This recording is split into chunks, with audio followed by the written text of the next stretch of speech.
If you are aware that you've been having an emotionally bad period of time, what you are saying without even realizing it is, I've been practicing the vibration of the problem so intensely that I am oblivious, I am blind to, and most important, I'm out of reach of the solution. That's what it means. You cannot find a solution when you're knee deep, hip deep, eyeball deep in the problem. You just can't. You've got to find some way of putting some distance between you and the problem. And we are talking about a vibrational difference, but you've got to find a way to do it. Maybe it means walk away from it. Maybe it means change the channel. Maybe it means listen to some music. Maybe it means go get a massage.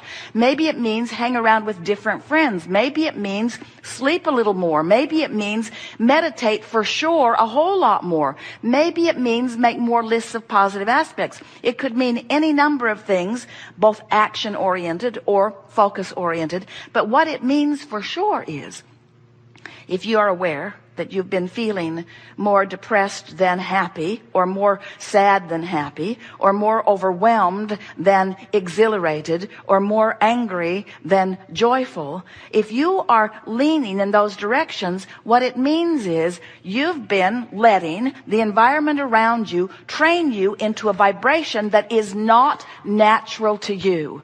And that's the thing that we so want you to hear. It's not natural to you. It's good for you to feel good, and it's natural for you to feel good. This is what you had planned. You said, I'll take a part of this energy that is me into a physical body, and I will explore an environment that will cause an inspiration of improvement. And when that inspiration flows forth from me as a result of my exploration of contrast, I will train myself into vibrational alignment with that furthest reaching aspect of me. You see, when you launch a rocket of desire, the source within you rides that rocket and becomes the vibrational equivalent of what you have asked for. Do you get that? Do you understand that you are source energy, even though you are here in this physical body? Do you accept that there are two vibrational aspects of you? You're awfully quiet. Do you accept that?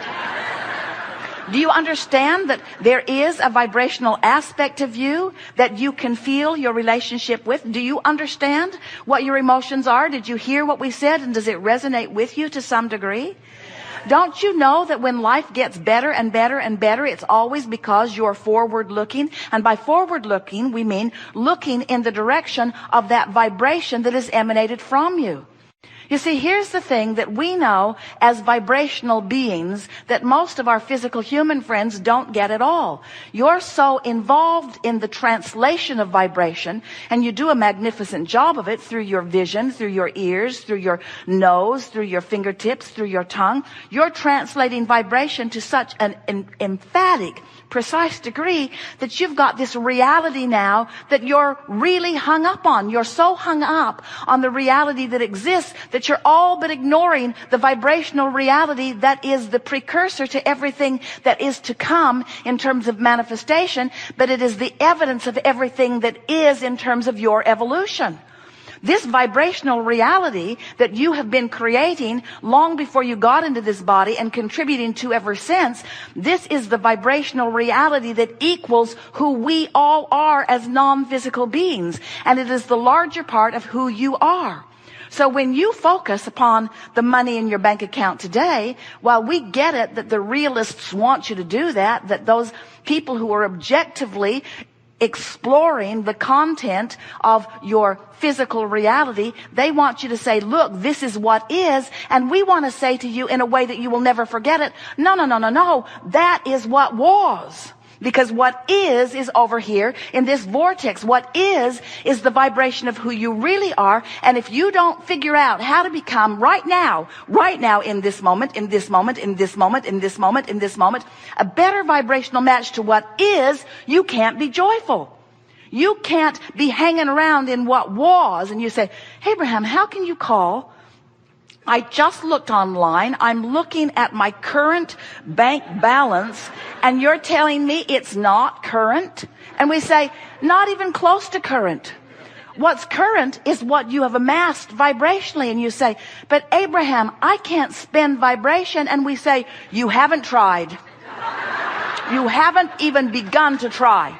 You are not cashing in your vibrational currency. You're not. You're hanging around, most of you, over here outside the vortex where everything that you want and everything that you have become is.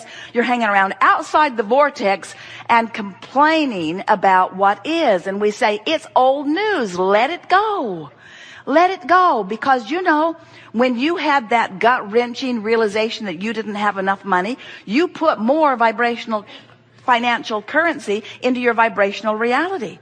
You did.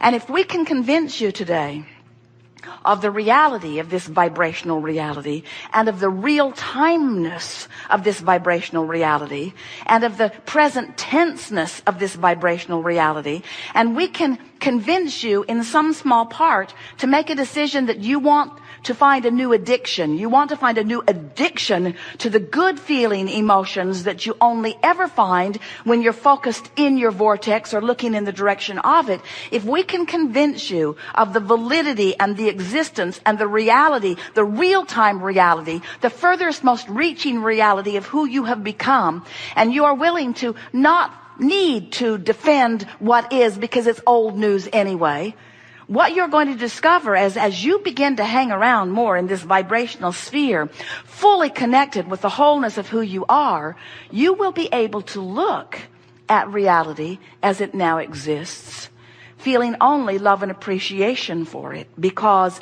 it was the other side of the wave that equaled this, which is who you are, you see. Now we know, as physical friends, explore the fullness of who you are. Over time, you have summoned a lot of fairy tales, analogies, parables, examples to try to help you to wrap your thoughts around who you really are. It's big who you really are.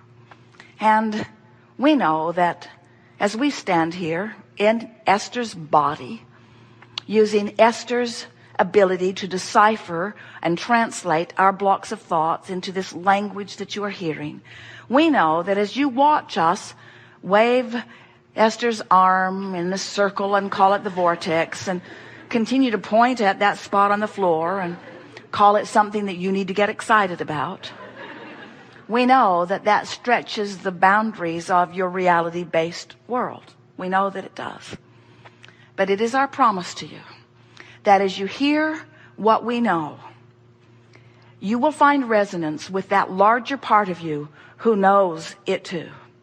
And as you feel the resonance with our description of these laws of the universe and our description of who you are and how you fit into the larger scheme of things, as you listen to our description of what your emotions are and why you feel the way you do, as you hear our description of this vibrational relationship between this physically focused you and this non-physically focused you, as you listen to these words, you will begin to feel the absolute resonance of that knowing, because the larger part of you is this knowing and knows this knowing and is offering it to you never-endedly.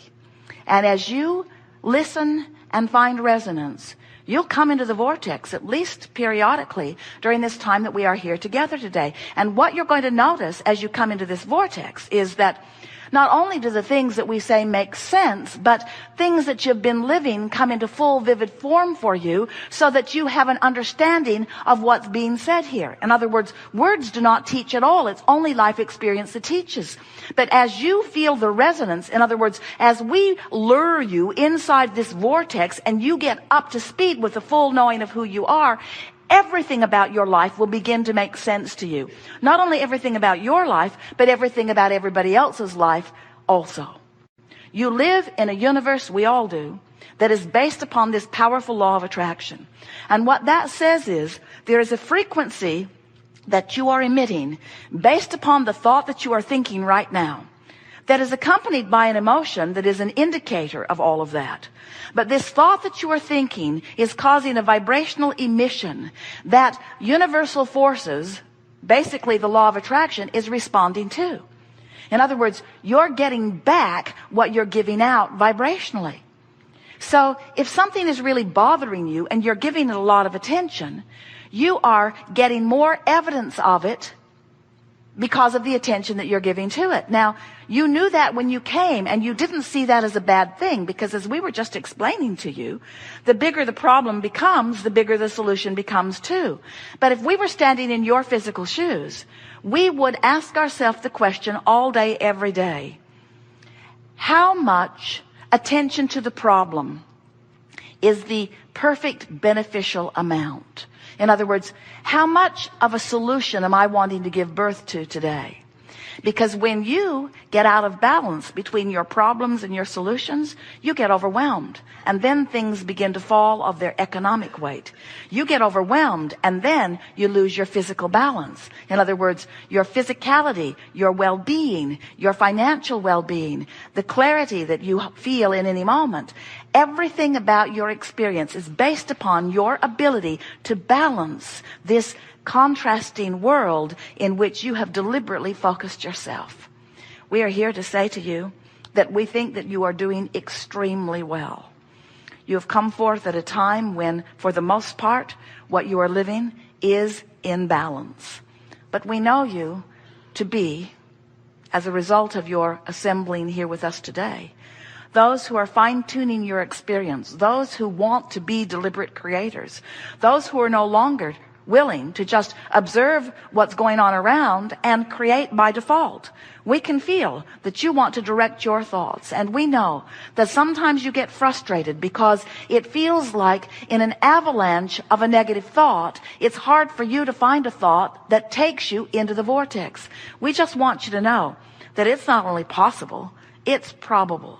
It's who you are. You were born to direct your thoughts by paying attention to the way you feel. So, we'll talk about it all day here today. It's our expectation that you will find yourself in the vortex over and over and over again.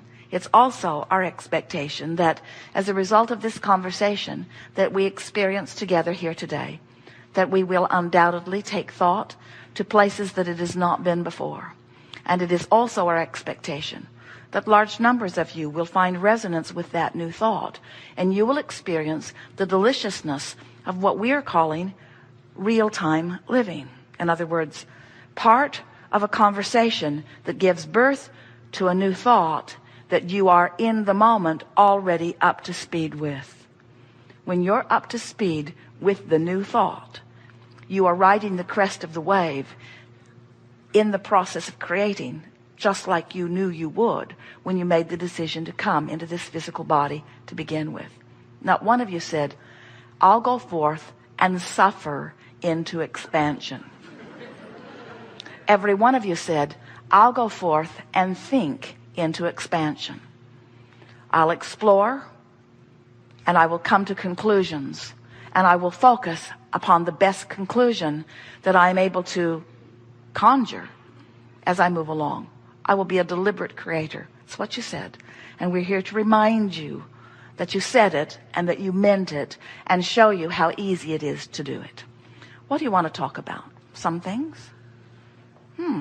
You've come wanting to visit. Begin right here. Further forward. Stand if you think it's you. Second row. You are the one.